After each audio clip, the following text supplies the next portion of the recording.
Pilit na sinakay sa SUV at ninakawan ng cellphone ng isang motorista sa Quezon City. Sa larin sa nangyaring hulidap, ang isang pulis na may 3 pang nabiktima nasa frontline ng balitang yan si Gary De Leon.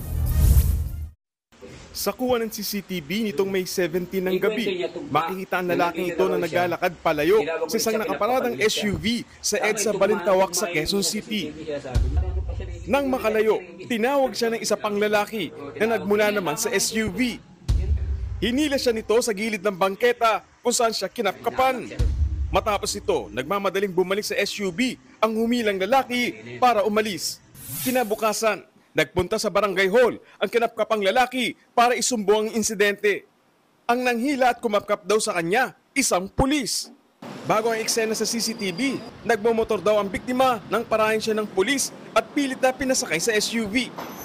Kinuha sa kanya yung susi ng kanyang motor. Sinabi ng nitong kumuha ng motor, ng susi, ay pulis siya. Nagpakilala siyang pulis.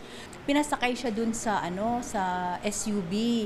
At itong motor naman ay minaneho nitong nagpakilalang pulis.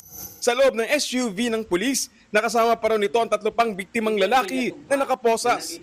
Hiningan daw siya ng pera ng pulis pero wala raw siyang maibigay. Kaya kinuha na lamang ang kanyang cellphone. Habang nangyayari yan, ay pinaikot-ikot sila ng pulis sa Caloocan at Valenzuela. Kalaunan, pinakawalan ng 3 naunang biktima matapos magbayad ng kanilang mga pamilya ng ransom sa pamamagitan ng e-wallet.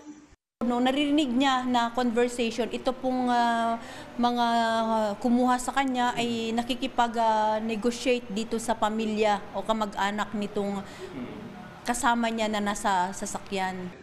Hanggang sa binaba na ang pang-4 na biktima sa lugar na nakuna ng CCTV. Bago tuloy ang pakawalan ay muli siyang kinapkapan para masigurong wala na siyang tinatagong pera o gamit. Sa police gallery, nakilala ng biktima ang suspect na isa palang miyembro ng Northern Police District. Dati na pala itong may kaso ng hulidap.